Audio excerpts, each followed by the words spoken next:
જો ચોમાસામાં તમારી સાથે પણ આવું થાય તો સમજી લેજો કે તમારો સામનો પણ મોત સાથે થઈ રહ્યો છે।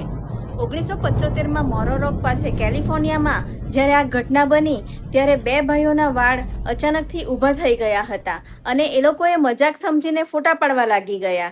હવે તમે શું જાણો છો? એ સમયે કુદરત એમને કહી રહી હતી કે તમારા પર વીજળી પડવાની જ છે। જ્યારે વીજળી પડવાની હોય ને ત્યારે કુદરત આપણા શરીરને 3 મોટા સંકેતો આપે છે, તો એને ક્યારેય પણ નજરઅંદાજ ન કરતા। પહેલું, તમારા માથા કે હાથના વાળ અચાનક જ ઊભા જેવા થઈ જશે।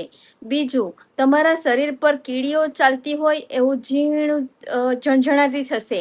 અને ત્રીજું, હવામાં સીટી જેવો ઝીણો અવાજ સંભળાશે।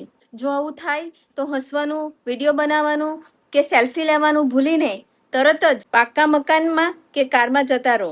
ખુલ્લા મેદાનમાં, ઝાડ નીચે કે વીજળીના થાંભલા પાસે બિલકુલ ઊભા ન રહો। જો ખુલ્લામાં ફસાઈ ગયા હો તો જમીન પર સૂઈ જવાને બદલે બંને પગ જમીન નીચે ઉબડક પંજા પર બેસીને જાઓ।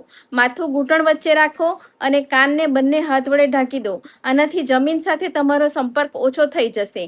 પાણી અને ધાતુથી દૂર રહો। મોબાઈલનો ઉપયોગ કરવાનો ટાળો અને છત્રી પકડવાનું બંધ કરી દો।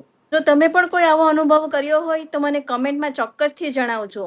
અને આ રીલને વધુમાં વધુ શેર કરજો જે લોકો ખેતરમાં કામ કરતા હોય, બહાર જતા હોય અને ટ્રેકિંગ કરતા હોય એવા લોકો સાથે, જેથી કોઈકનો તો જીવ બચી જાય।